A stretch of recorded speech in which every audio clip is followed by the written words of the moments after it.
I'm Bob Ruff, host of the Truth and Justice podcast. Each season on Truth and Justice, we reinvestigate a wrongful conviction cold case. Our investigations are shared on the show in real time, and you actually participate in the investigation. Season 3 has just begun, so this is the perfect time to get on board right from the beginning of a brand new case. Search for Truth and Justice on your favorite podcast directory and start listening and participating today. Start on episode 301, Murder on September, to join in on the investigation. Feed me more.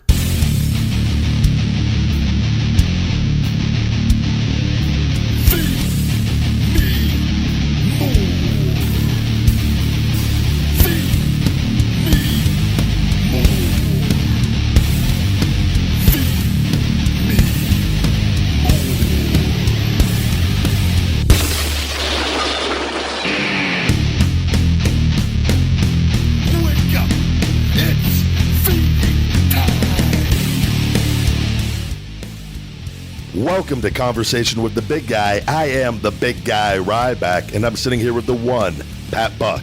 And we're here live, or not so live. Someone keeps calling me on my goddamn cell phone. I didn't start at the time. I get a little worried. I see unknown, and it's either... But it's late, though, so I used to get, though, it used to be usually WWE. They tell you when you get fired, it comes from an unknown. Oh, really? Yeah. I keep thinking it's my dad. Not that from my first round. Yeah, Jesus. In developmental, but it's a different story. Well, first off, we're going to be professional podcasters, and we're going to plug the podcast that you're listening to already. But please, there's a lot of listens here. We're very thankful that you guys listen to this piece of shit. But please leave your comments, your reviews, your wherever it's Audio Boom or it's iTunes or if it's Stitcher or whatever it is. We're not on SoundCloud anymore because we're now through Audio Boom, right? We are through Audio Boom, helping us get a little more exposure, helping us reach a higher platform, and it's a great system. So it's kind of cool, right? I mean, they do the Bischoff podcast and the Ric Flair podcast, right? Yeah, they're just a nice little platform that we're doing this basically on our own dime. I mean, podcasts are free. I mean, this equipment, luckily, was... The wine cost a little bit. The wine cost... What'd you pay? $15 for this giant piece of... I told you, I thought I bought the $70 bottle. I got to the register and was pleasantly surprised that it was only $14.99 for this beautiful blend of Cavit. And I brought my own red blend. Gentleman's collection here. Wine, because we thought about doing this podcast sober, because we have a big weekend ahead. We have a huge weekend of wrestling, and it's Thursday night, and we're like, nah, let's just drink. I told you, I go and again, I could justify having some drinks with red wine, and Explain that. Is there a benefit? Explain. There is a benefit, and I talk about it in the book. But it's up to like 10 ounces. A glass of wine is not a lot. Okay. We all and most people overdrink, but I have found. There's a lot of benefits to red wine, and there was a book, I can't remember his name off the top of my head, but they go into depth about it, and just all the health benefits, and just from the brain, and it burns body fat, and again, that's up to a certain point. When you overindulge in it, you obviously lose some of that, but like when guys drink too much, like Jack, and you hear like the term whiskey dick, and like red wine is... Heard it. I lived it for 5.5 years. Every guy is, yeah. Goddamn Jack, which could only use that as an excuse so many times. But red wine, drunk, when it's drank within reason, supposedly doesn't have those effects. It actually enhances those effects of positive effects, and it actually is used for intimate moments, and that's where the health benefits and everything always kind of came from. But I talk about it in depth, and it supposedly, though, is when drunk within reason, it helps burn. Like it was something with the brown fat tissue, adipose fat tissue. I didn't even know there was. It's like, and I've gone over it, and I got to like look at my notes on it, and then it's the research on it's pretty cool. And again, but a lot of people overindulge in it. But you're better off if you're going to drinking red wine than anything else. Really, no white wine. White's not included in that, but I think though, women like white wine. I've noticed. I like white wine. And Pat Buck. But it's compared, and I always say, I remember my mom told me when I was younger, and it's kind of, she goes, if you're ever going to drink, you're better off doing beer or wine over hard liquor, because that stuff's just harder on your body in general. Sure. And you could it takes a lot for most people to get really messed up on it. So where we could sip this all throughout the night and I'll be totally fine. And speak for you. I don't know. About 2 glasses in, then I start feeling red's a little heavy. I think the blood of Christ really gets. It helps me sleep. That's actually one of the benefits of it too. Is it having 1 to 2 glasses a night. It will relax you, and you'll notice about 45 minutes to an hour in. Sure, it calms you, and you have a great night's rest. So like when you can drink it, really, and again, part of drinking it is not drinking it to get drunk. It's drinking it like it's almost like a supplement, so to speak. And it's also, you do too much. I think there's nothing worse than a wine hangover. It's probably the fucking worst hangover you could have that you had at my wedding. Absolutely. That night was, by the way, I was going to tell about a moment me and Dolph went out with the AVN porn stars in Vegas. And everyone was drinking red wine because I was drinking red wine. It's so good for you. And then I'm drunk telling them how good it is for you, but drinking 30 glasses of it throughout the night. And like Andre the Giant. I Ubered down there to meet them. By the way, we got to get our plugs in for this, but we'll get there eventually. I Ubered down there to hang out with Dolph because every time he's in Vegas, and this was when I was still with WWE, like just never kind of could line up. And I'm always like busy. You're only home a day and a half. And he said, screw it. And finally, I went out and drank red wine all night and had a great time. And I drank so much red wine. I think it relaxed me so much. I had to get out of there. I had to shit so bad. And we're all hanging out at the bar afterwards. And my stomach, and like, I had to get like, I was like so bad. Mm-hmm. And I didn't want to go to the restroom there. And I Ubered back home and probably took the largest shit of my life. Sorry if anyone's listening out there that was there that night. Wine was growing up. We weren't going to fucking talk about wine, but might as well. I remember growing up, I would always try wine at different points. I never understood it. I think you had to be a little bit older and a little more mature to really kind of. I was a beer person. I was a Jack Daniels person, but in my early 30s, I feel like God, I love wine. I love it every day. I don't do it every day, but I think as you mature, it's one of those things that you kind of just comes with age. Comes with every dinner. You got to have like a nice bottle of wine, you know. It's fun when you're younger, though, when we're back in our Sully days in Louisville where you just go and get fucked up. But you're just ruined the next. But like, you wake up and you go about your day. You could bounce back from the hangovers. Like back then, dude, I really remember again, we talked about this on a past episode, taking fucking people's tequila sunrises, chugging them down. Yeah. Oh, it's a vodka soda. Who gives a shit? Oh, Jack and Coke, mixing them up. You know, the hangover would be a little bit, but you get by it. Now it's like, I find in my old age of 32, I have to like stick to one thing or I'm fucked. I'm the same way. And there's a huge difference from when you're in your 20s to when you get in your 30s. And like, I still tell myself I'm young at heart and I feel amazing. But there is a huge, I used to sit there I'll never forget like Charles the Hammer Evans from OVW. Oh shit. He was always older than everybody. Yeah. Excuse me. Down there, and I always remember him at the Fitness Factory, I think was the gym. He'd be stretching for like 30 or 40 minutes before doing weight, and I'm in like young 20s, and I'm just like, God, what the fuck is he stretching for? Like that's God, what a waste of time. Mm-hmm. And then they're just throwing heavy weights around and killing my joints and tendons, and now that I'm getting to live with. And now I'm that guy stretching for 30 and 40 minutes. I saw you today. I was on the treadmill. I was 27 minutes in. I'm like, he hasn't even started yet. No, I was there for over 3 hours tonight. Yeah. Like, it's. I go through a whole routine, especially that's what I'm excited about. The wrestling here is because on days that I work, it's like I go through a whole routine to like make sure that I'm limber and like it'll last the whole day for me. Like when I get loose, like how long do you stretch for? Tomorrow's going to be a good 40-minute session. Like before I ever touch a weight, and like that's active warm ups, and then stretch it where I'll try to push myself tomorrow. And like I haven't done this since I've been out the last 5 months. Yeah. Because I haven't been wrestling. So I still do my regular stretching, but this is now, I'm excited, man. I just love the whole process for me. And I think the last time we recorded, we were kind of saying it's your first day back at school, meaning like, you're on the independents. But I think actually this weekend is probably because you're wrestling. This is like the return of the big guy Ryback this weekend. We got a big tag team match tomorrow night that I selfishly booked myself in. By the time we're listening to this, we will be the tag team champions. Spoiler alert. For years I prided myself on not being the guy that, but I'm telling the guys, I'm like, look, we're gonna win these titles. Exposure wise, it makes sense. And then Yeah, whatever. So we're in the fucking. I've already titles instructed tomorrow you. I night. want every title of every promotion so I can go do photo ops having 30 fucking titles. That like Ultimo Dragon. Feed with me more fucking- titles. That's going to be my indie run. That has been the talk with a lot of places where the booking, which has been relatively easy, and so far, I think you've had a pretty great schedule with the bookings. Oh, the signing. Yeah, no, you've done a phenomenal job. You must have a hell of an agent. I'm shocked more guys have not come to you like you, and I hope you turn them down so you can focus solely on me and what we got going on. But if there's any, I tell Broski all the time when he's ready to, or when he gets fired, I'll be his. I'll hook him up a little bit.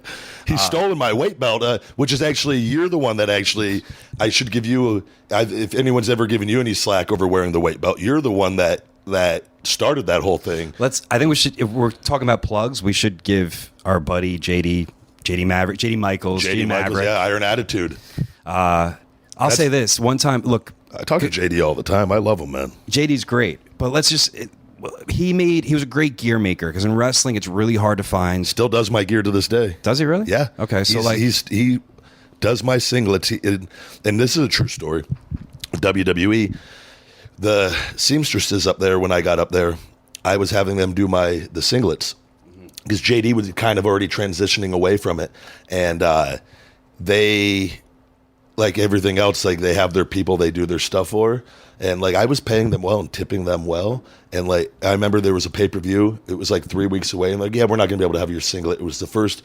I would try to do a new singlet every pay-per-view. I did. Yeah, and it's one a month. It's like so. It's not a lot of work. And at that time, it was one color. It was very simple, and it was the girl that was doing them. She's like, "Yeah, I can't get it for you," and I was just like, "What?" And I was being, used in that fashion and on TV every week, and I just said, "Fuck this," and I called JD, and I've been with him ever since. And so he's our buddy, and we always got along. He's a former partner of mine, and we've always, all three of us are very like-minded. Great worker, awesome person, and he was so talented at gear making, and he probably should have had a job just from that alone. But easily, he migrated into making the weight belts that I think most people have seen you wear. Yeah, that actually it was a gift from you. It was birthday gift, big birthday gift. I saw them. I was like, oh my god, Macho used to wear one, Hogan used to wear one, and that was kind of it. Yeah. So I have this theory too. I'm a gear mark. I think we're both gear marks. But I was like, you know what? Instead of wearing, I'm like, I'm going to get older eventually, and I'm going to get probably fatter and sloppier. Who knows? Everyone doesn't, Yeah. Or maybe I'll be like Macho Man, where he hits like, he got into his peak conditioning when he was like 45. Yeah, he looked insane there in Spider-Man. WCW in 2002. Yeah, I love that his theme music back then too. By the way, What's Up, Mach? Yeah, with Gorgeous George, man.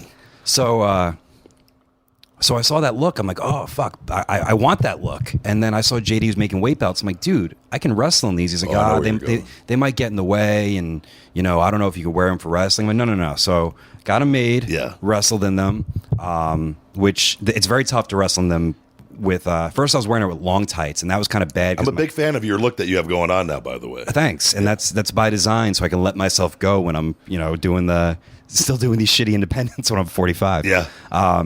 But then I was like, let me do the bone saw kind of look and the weight belts, and that keeps everything together. And then I was like, you know what? I'm like, I kept telling you about the weight belts. You got like the Bret Hart kind of look too, right? And like, yeah. And just, it fits my body type, whatever. But I remember telling you about them, and you weren't really like, you're like, okay. I'm like, no, you'll like these weight belts. Yeah. And I think you blew it off. I'm like, you know what? Fuck it. So I had one made for you on your birthday, and I think you got back from the European tour. You're like, what the fuck is this? You're like, I loved it instantly, and like it was, and you had the big guy on it. I still have that one in my gym I use at home when I'm not doing like my heavy weight belt, when I'm doing like squats and deadlifts. But those things are quality, and but I wasn't allowed. I started working in it towards the end up there. They would tell me to take it off for matches. Why? And the psychology wise, you would want the weight doing all these power moves.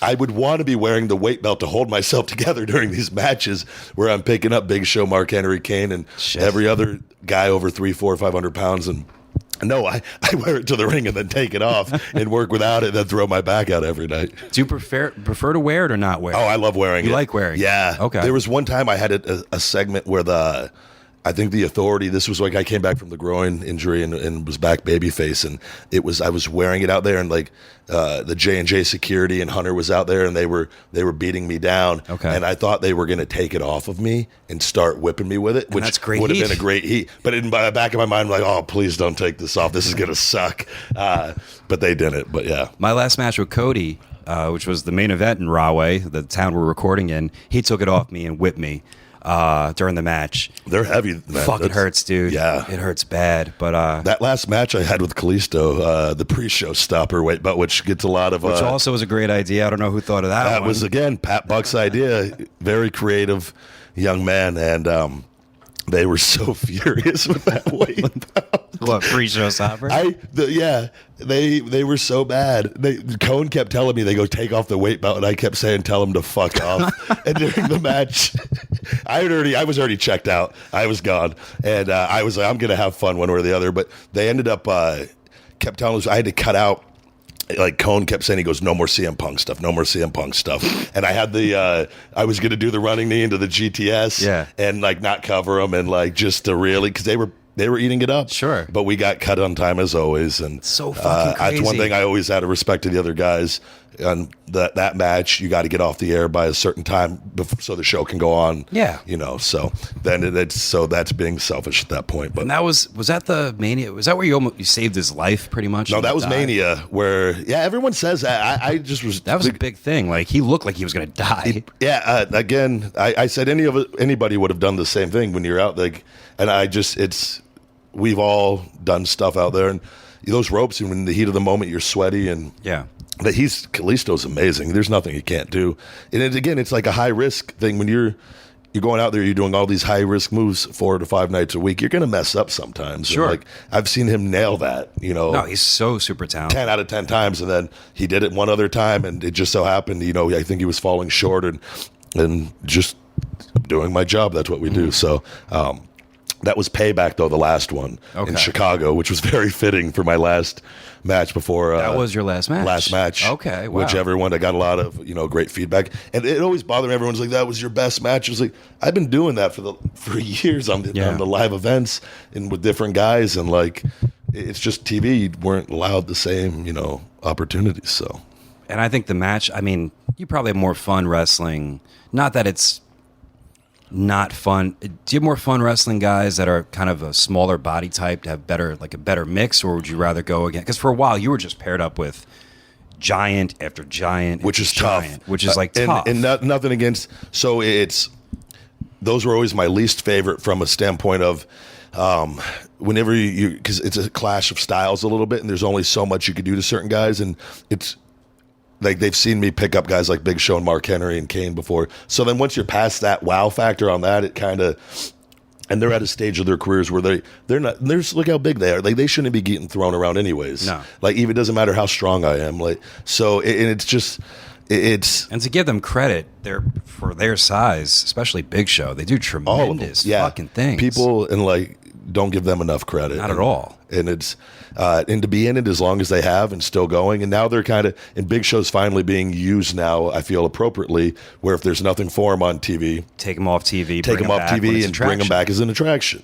It's like it's so simple. And Mark Henry's not just being thrown in onto TV to be thrown onto TV to do a job to somebody. Like when there's no when guys are that big, just protect them. Yeah. And then when they do put somebody over, it has meaning rather than just whore it out and then use them as one of their regular guys. So we had ideas to start talking about things on this podcast. We didn't even plug anything. I don't think. I think we should get to that. But the following advertisement has been paid for by the big guy. Are you hungry? I thought you were going to read your Pollo Loco. I was going to. Guys, if you're hungry, go to a Pollo Loco. The big guy's a big advocate of their food. And I desperately need their stock to go back up. Their stock has dropped tremendously over the last year and a half. Okay. Being your manager, if you will, and line of bookings we've filled up through January, but we even have a couple past January. We have some into April already. Yeah. But one that you're adamant on. This actually came. I wrote the commercial for you to send to them. And I said no. I said let me talk to them first. So The Incredible Big Guy commercial. Fuck. So you have this love for this company. Yes, with a passion. And you eat there all the time. Even Every day. I did hear you on a Voxer, because I think you recorded it, yelling at the fast food guy. Yeah, I had to go into the store because the location by me on North Decatur in Las Vegas, if you're listening, anyone from El Pollo Loco, you might want to send someone in there to tighten that ship up a little bit. I've noticed over the last couple months the service there has not been as good as it had been, and my order has been getting messed up, and I go there every day and get the same thing. And there were a new staff of guys working there, which I happen to be voxing you when they go, "Hey, Ryback," and I go, "It's Ryback, hey guys," and I was like on the phone, and but they when they took my order, I said no sour cream on the chicken fajita burritos, and I get them on wheat tortillas, and so because the sour cream is the only thing that's fattening in them. Outside of that, there's nothing in there. So you don't eat sour cream? No, because when I have my carb meals, I try to keep my fat as low as possible. Oh, okay, I understand. Which we'll get into more on that, but and they go, no sour cream. I go, no sour cream. Like, they confirmed it with me. So you guys had a mutual understanding. Yeah. There would be no sour cream in this meal. Fast food, I thought I was perfectly safe. Like, no matter what else happens, it was no sour confirmed to cream. me, like, so, and then I got a chicken enchilada meal that has, like, this sauce on it. You need a fork and a knife to eat. You can't eat it. And there's rice. You can't eat it without silverware. And I was in a hurry to go to my boxing class, so I had to eat. I was going to go in and eat. I was like, oh, I'll just eat in the car. And I get in the parking lot and, like, open up the food, and there's no napkins. I'm like, and I start eating the burrito, and, like, sour cream is dripping everywhere. They put extra sour cream on it. So now, like, I'm furious. And I go, you know what? I'm going to do an extra round of boxing tonight. I'll burn off the sour cream. Sure. So I eat the 2 burritos. I've literally sauce all over my face, and so I go in the bag to eat the chicken enchiladas real quick, and there's no silverware. So I just go, fuck, pull the car up. I go in, turn on Voxer so you can hear me. I talk to the manager, and I'm just like, come on, you guys are better than this. And like the guys, and I looked at the guys, and like, I'm not going to sit there and scream. I just go, come on guys, you're better than this. And I got my silverware, I got my napkins, and they've not messed up since. I was just thinking, just like we put my car crash at the end of this show, I have Voxer Pro. I'm actually paying the money to have the full unlimited stuff. Yeah, you probably have that message saved. I have that saved. We could do the. I drop a couple F-bombs in there, but it's within. We could bleep them out. Yeah, just yeah. like we've been doing your fucking promos for these. You're a big fan of those cardboard cutout promos. Let's go into this whole since booking you. Okay, so anyway, or representing your bookings. It's been pretty easy because you're fucking self-reliant, self-sufficient. I talk to these promoters. I know the game. But you're like, Pollo Loco, man. I want to do something big with them. I'm like, all right, let me write them a line. And I did this while you were still with WWE. Yeah. And they wrote back, we're interested. And there's a bunch of corporate yada, yada, yada. And then once you walked away, they wrote to us. Yeah. And they're like, we want to do something. And I'm like, okay, what do you want to do? And it basically, all they wanted to do was like an appearance at their store, give away free autographs, and you to take over their Instagram. Yeah. But the amount of fucking work that went into this, it was like they were planning WrestleMania. Really? Dude, you know this. They were like first. I'm trying to play dumb. It's very good at those acting classes are paying off. Dude, they were like, okay, what does he want to do here? I'm like, it's an appearance. He will sign autographs. Can you? I had to, by the way, tell them to get autograph mats because they didn't. Before that, what about the pictures? Yeah. So here's they go, okay, what do you guys want us to do? I go, here's what I envision. You guys want to do the social media. First off, you were like, hey, let me put a cardboard cutout in the store to advertise, which I'm like. So people coming in the store, those are such an easy sell. From my business standpoint, the fact that a talent wants to actually take a cardboard cutout of himself and actually help with the advertising of the event speaks wonders. You will not find a guy that will want to do more to promote and to just work. Which is why you should hit up bookthebigguy at yahoo.com and talk to us about bookings. But anyway, so you say that, and I go, this is what we want to do. Put the cardboard cutout up, advertise, have a table, all the information there, right? Have a table there, an autograph signing. Won't even charge for that, which normally people charge. Yeah. He'll sign autographs. He'll take pictures. They're like, oh. You know what? By the way, speaking of that, for some of these people that don't understand that, because with social media, you get real dickheads on there that are just clueless, lost souls that always make price. They not the price, but see, all I do is there's an appearance fee for me to go somewhere. Yeah, I get paid my appearance fee, and then the people that are paying that fee they make their money back through the pictures and autographs. Yes. And so they make money by booking me. Which is exactly what I'm literally. I have a stack of money like fucking Pablo Escobar in my house that I'm handing you this weekend. Yeah. Which is a healthy fucking literally stack of like a really good chunk of change. And I have you, and whatever comes in from that, that's on my responsibility as a promoter to make sure those people know you're being there for me to make more of that money that I'm actually paying you. Yeah. So that's the whole name of the game. It's not me charging the money for it. Which You're not getting extra. It just blows me away. People are just ignorant, and they don't. I'm just like, God. So that's the way the game works. And I think a lot of people don't really understand that. So back to Pollo Loco. So like you're like, hey, I want to do a cardboard cutout and pictures, and they're like, well, let's ask the restaurant if we can get this cardboard cutout out. And I'm like, why? Like, who gives a who cares? Like, it's no big deal. And they're like, oh, we can't do that. Okay. They're like, what kind of pictures are you going to give away? I'm like, I don't know.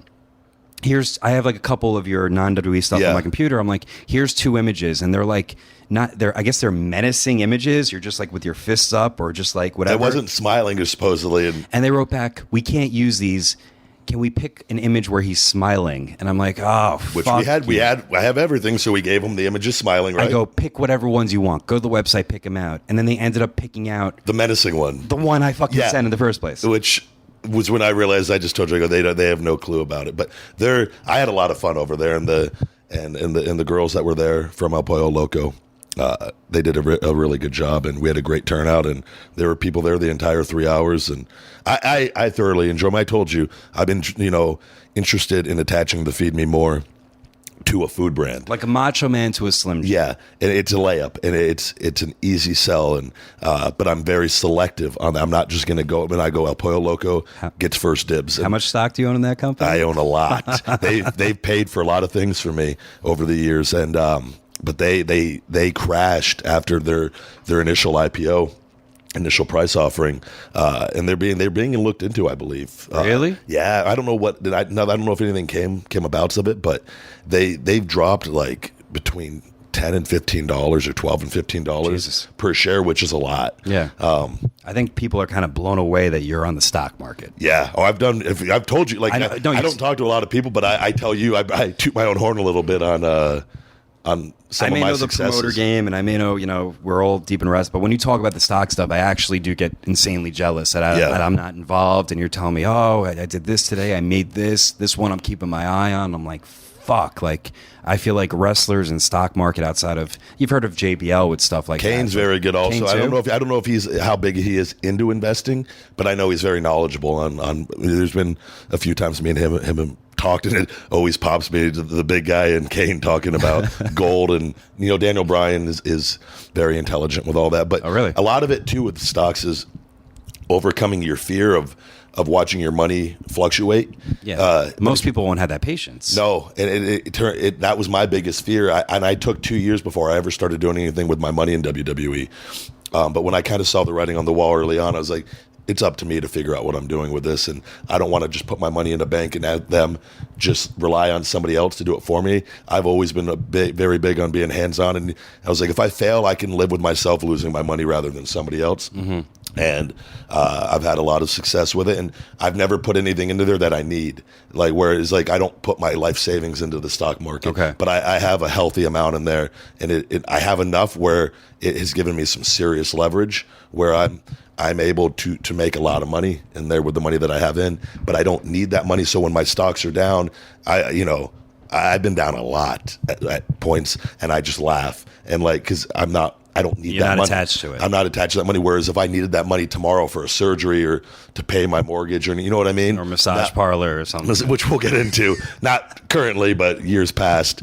This was supposed to be about drugs and addictions and whatnot. We'll talk about stocks. Yeah. Have we done the plugs for the show yet? No. We just all right. I was going to do the El Pollo Loco one, and you ridiculed me for it.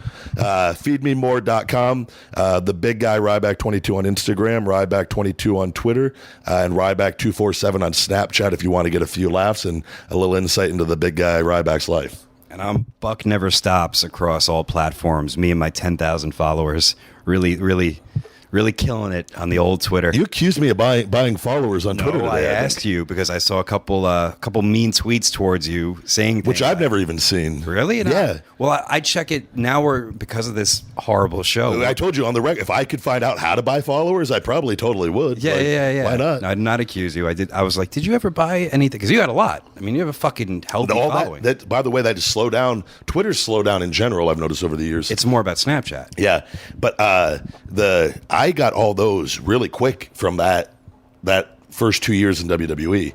That's where the majority of those all came from. First two? Skip, Yip Yip Yip era? No, God, I think Skip Sheffield maxed out at maybe 20,000 tops.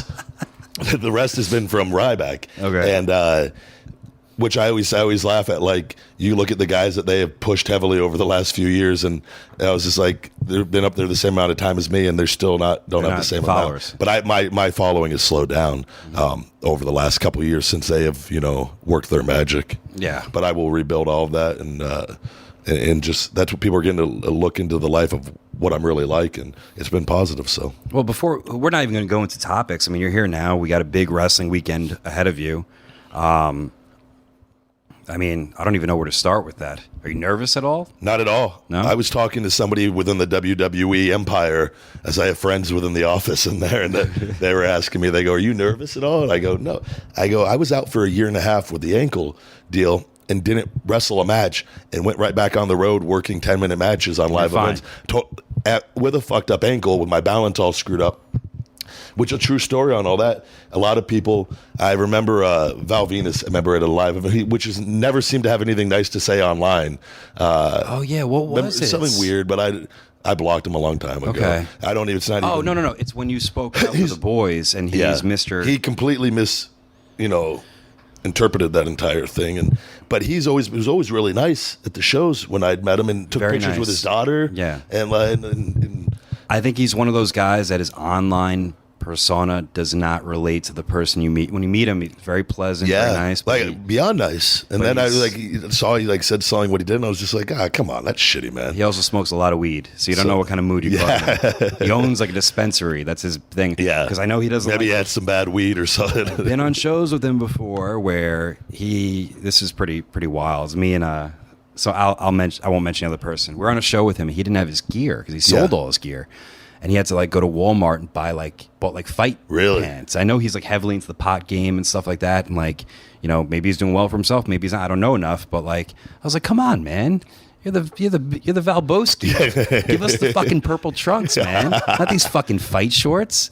But yeah, that's my only experience with him, really. But I remember he told me on one of the meetings, he was like, I really hated when you do that little march before the shell shock, when I would do the march. That's the most over thing. That was kids. I can't, and the reason why, but I was going to tell you where that came from. And who named that? That's another genius there. You've by the way, the backpack stunner, the over-the-shoulder boulder holder, you gave me my finish to Skip Sheffield. Yes. Which has fucked up my back tremendously, thank you. And other people's.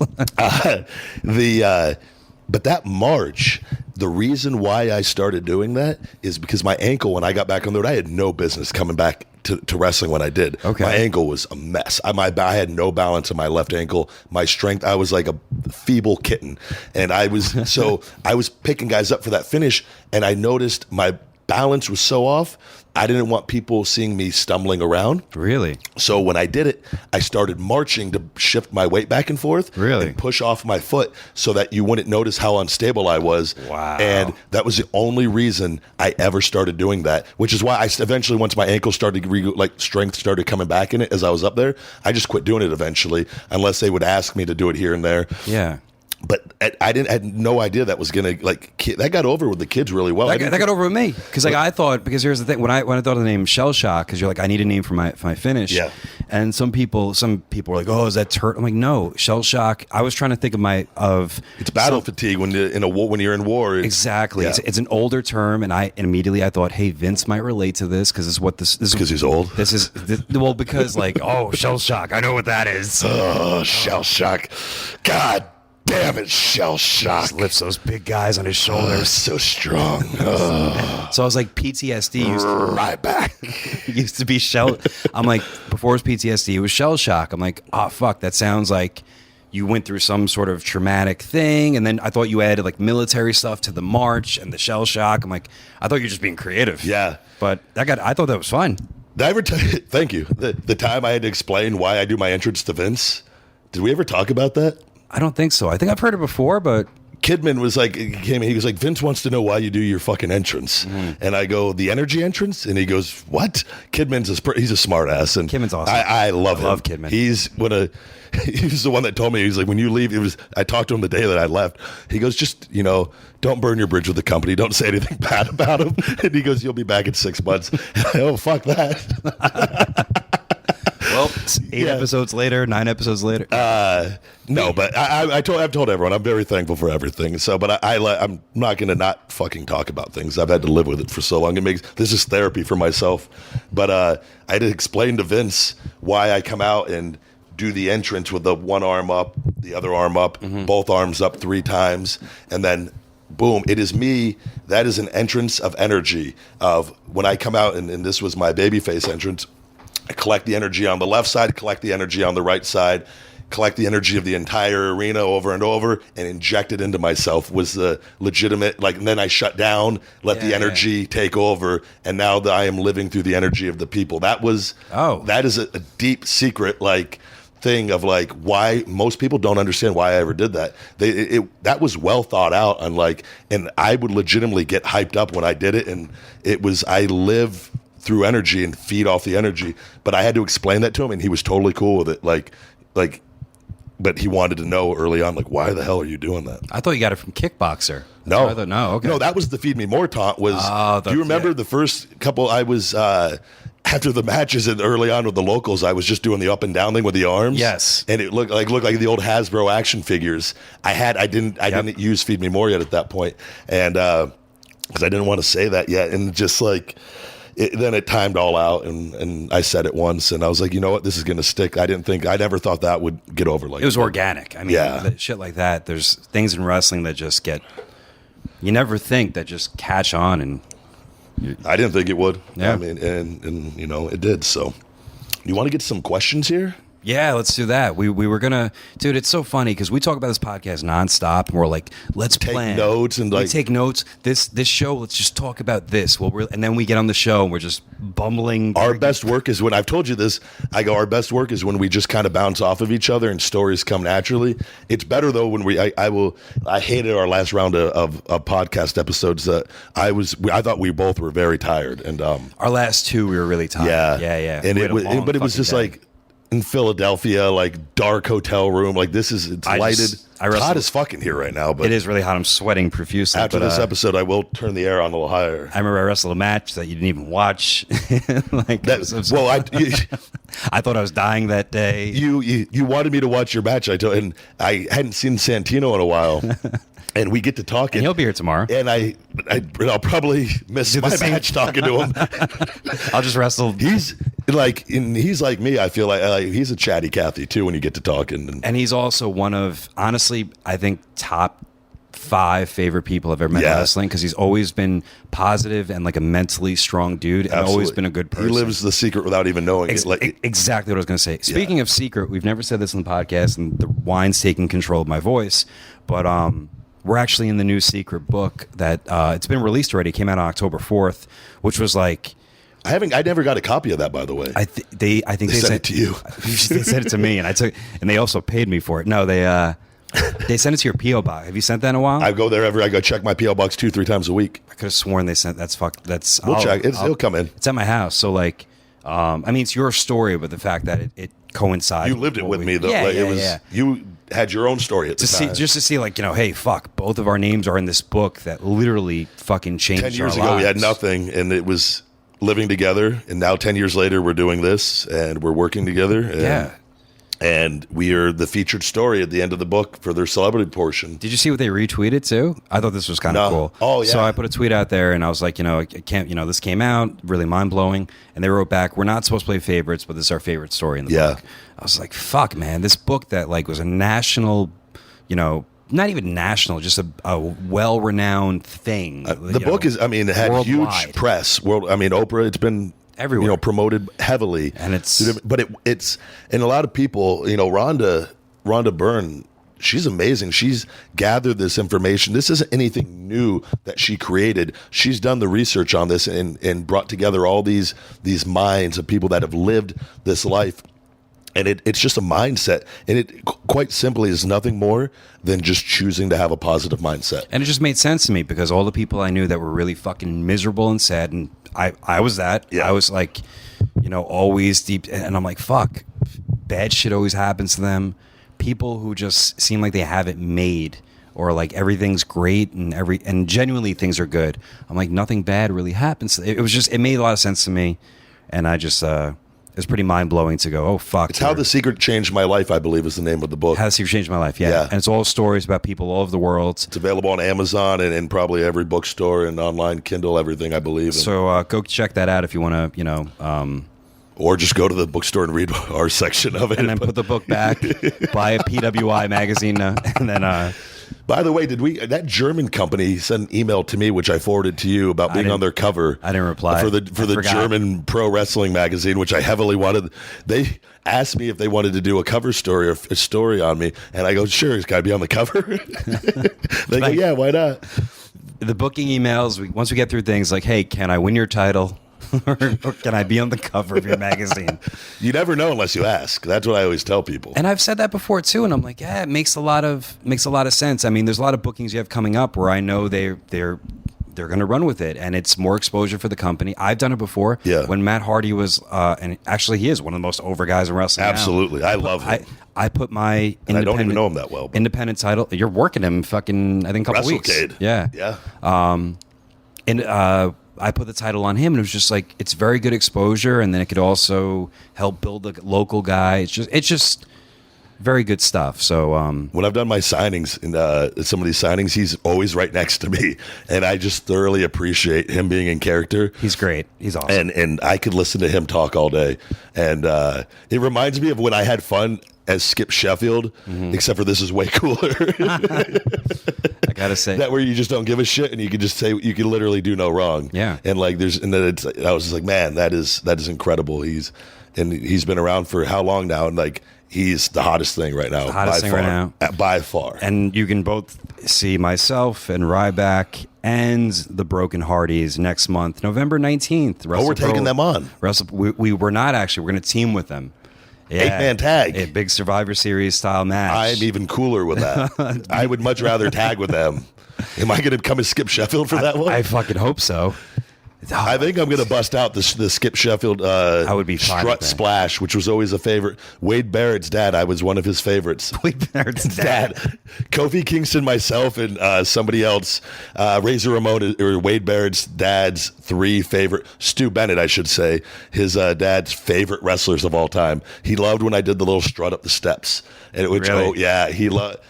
That character, man, was so much fun. It's our favorite because we always thought about horrible things that would happen to Adolf Sheffield, I think, was one of your... That was his... That's when he loses his mind. That's when he becomes,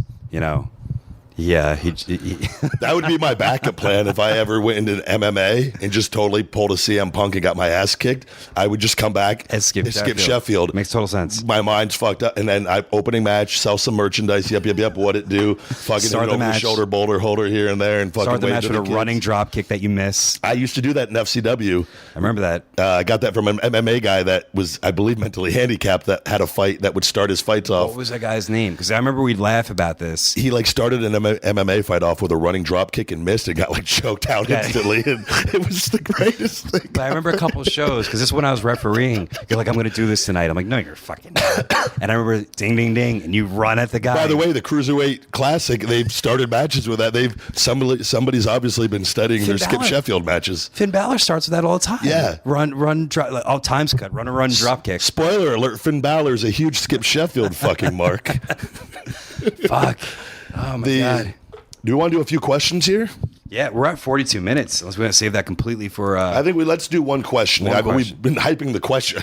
I've been putting them out there. You send your questions in and we never fucking answer them. And then I ask you, I'm like, dude, did you set up the email? Did you set can I read the questions? And then somehow I never get access to it. Again, a problem when we Vox is we talk about 20 15 things. minutes. And I will address 3 things and forget something every time. And likewise... I always tell you, I fill up a Vox with I only have to tell you one thing, but I talk about 20 different things to Nah, it's fine. You're on 3-speed. 3-speed, I process it. I don't feel nearly as bad since you've told me that. So let's go here with a question here. All right, one fucking question. We're going to wrap this up. Even though that one fucking review on iTunes was like, hey, guys, keep it at 40 minutes. You guys went 42 one episode. It's burps. Let's see here. Dead air on the conversation with the big guy. Take a little sip of wine while he gets All right, his question here from Andrew Nusky. Nusky. Besides waiting for Feed Me More Nutrition and exercise, what should I do to go from a quarter of a ton Mama's Basement IWC fucking mark to Silverback Gorilla? I'm 6'2" and 270 pounds, and I'd like to cut off that excess weight. Good luck with your product line. Well, Andrew, first of all, I think recognizing the problem is a great first step. I think you need to start setting goals from yourself. I'm actually selling Feed Me More goal boards available on feedmemore.com. Or you can go to a local Walgreens or Walmart and get a white erase board, dry erase board. And I think you need to write down 3 to 5 goals of what you want from your life. I think when you figure out what you want to do and what you want, whether that's, how you look physically or what you want out of life, I think the sooner that you figure out why you wake up each and every day, you will get closer to your goals and you'll start finding purpose when you wake up. I wish you luck, and Feed Me More Nutrition is coming out in November, and I will be again updating that, the launch date here very shortly on that.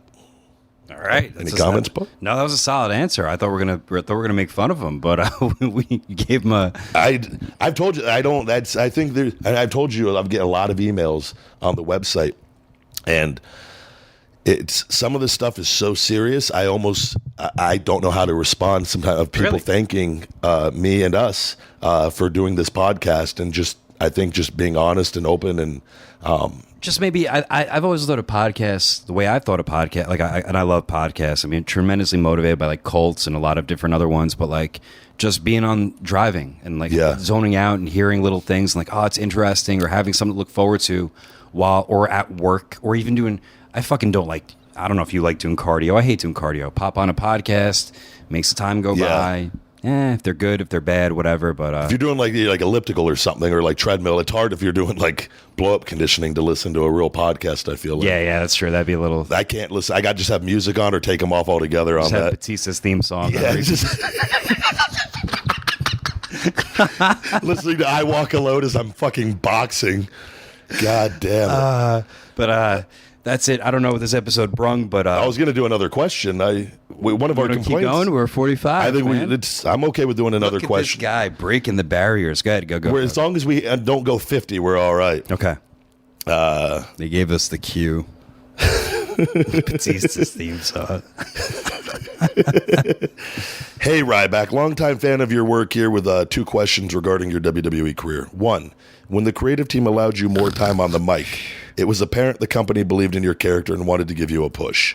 You would go on to win the IC title, which you learned was a formality to get you to sign a new contract. My question to you is, do you ever have any desire to stay, or did you have any desire to stay and renegotiate to see what was left for the Ryback character to accomplish, or were you mentally already out the door after your IC title run? Before you answer, what a fucking well-worded question. Yes. Props to you for having a fucking brain. I tried desperately that entire last year, and to work everything out, and I really, really, truly wanted to stay, but I had outside interest, and I have other things that I'm doing now that being there was not allowing me to do, and the reason, and Vince, and we talked about it before, and the way they used me my last couple months there, putting me on the pre-shows, was because I didn't sign their contract for the 1.65 million or whatever it was. I think we said 1.5. It was 1.65. Yeah. And the reason is I didn't, because I wanted to see if he was going to hold his word to me. He didn't, and he probably booked me that way and didn't do what he said. For the most part, although he's lied to me before, it was because I didn't sign that contract right away. Okay. And so it was kind of a game of chicken, and I was sticking to my guns. So I was far checked out at those last couple months. come WrestleMania, I was fully checked out. And I remember even telling me WrestleMania Day, you're like, I don't give a fuck. didn't give a shit. Literally, I wanted to fucking, and my girlfriend at the time, just the fucking disorganization of that goddamn company. She fucking missed my match because they bust them and fucked it all up of the family members. Really? And they were late getting there, and she missed my match. Got there like right at the very end to see me fucking lose, and which was one thing I want to say. We broke up shortly thereafter. Yeah. Oh, jeez. Awkward. Whole other conversation. But I think also, but you were checked out for all, like, you're like, I'm still going to have a fucking great match. Oh, no, checked out as far as just in the company letting me down. Exactly. Going out there, I gave it everything I got every single time. I thought it was fine. And we'd lost time on all that, but it was just hard. And you say, oh, I wrestled in front of 25 or 30,000 people. Like, oh, poor you.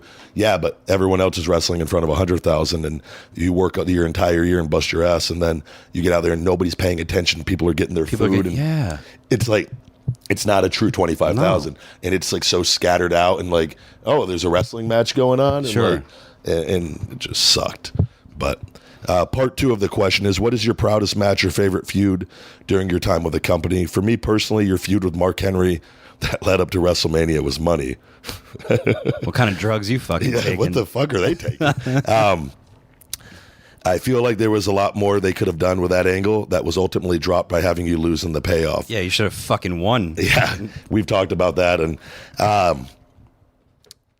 my favorite, I think, and it was for me the proudest moment outside of winning the IC title and the boys in the back waiting there and getting the round of applause outside of Gorilla. Yeah. Nobody wanted to get heated in Gorilla.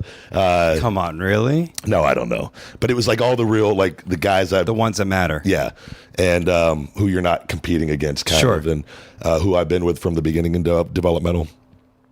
And that, and I think my first Hell in a Cell match with CM Punk, because that was my first main event outside of doing live events, working them, and which that was thrown together last minute, obviously.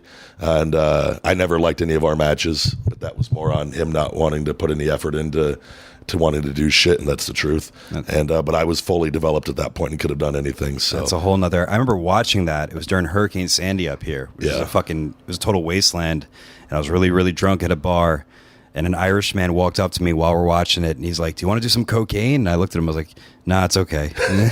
Which we will get into eventually about the drug episode. So, but I remember that, and I remember, like, you know, it was a cool moment at the end, though. I got to be on the Hell in a Cell. On top of the cage and the gimmick, yeah. And but it was such a shitty finish and like just an end of all the momentum and yeah. So, but as far as like that was my first main event and being in that position, and I believe it did pretty good buy rate numbers for that pay-per-view. Okay. From everything that I was told, and it was good, man. So that was saying that was when I knew I was like, this ain't so bad. I can do this. You know, Sweet. You have to go through and you have to live it. You have to experience it to know, and it was a breeze from there. So, well, thanks everybody for listening. We're deep in. You can follow me at Buck Never Stops. Or Ryback. He's Ryback22 on Twitter. Yeah, the big guy Ryback22 on Instagram and Ryback247 on Snapchat. FeedMeMore.com. WrestleProOnline.com for your New York, New Jersey independent needs. Or if you want to be a wrestler, CreativeProWrestling.com. Me and myself with the newly debuted Kurt Hawkins. We're teaching people out in Long Island. We need people to sign up for the goddamn school, so please do so. And remember, rate, review, subscribe. That greatly helps. We appreciate helps the little algorithm of this podcast, and I think I want to end it with successful people are always hungry. What are you? Feed Me More Nutrition coming in November. You've just listened to an episode of Conversation with the Big Guy. Thank you.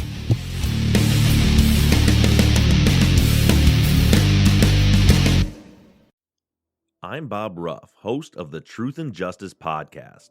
Each season on Truth and Justice, we reinvestigate a wrongful conviction cold case. Our investigations are shared on the show in real time, and you actually participate in the investigation. Season 3 has just begun, so this is the perfect time to get on board right from the beginning of a brand new case. Search for Truth and Justice on your favorite podcast directory and start listening and participating today. Start on episode 301, Murder on September, to join in on the investigation.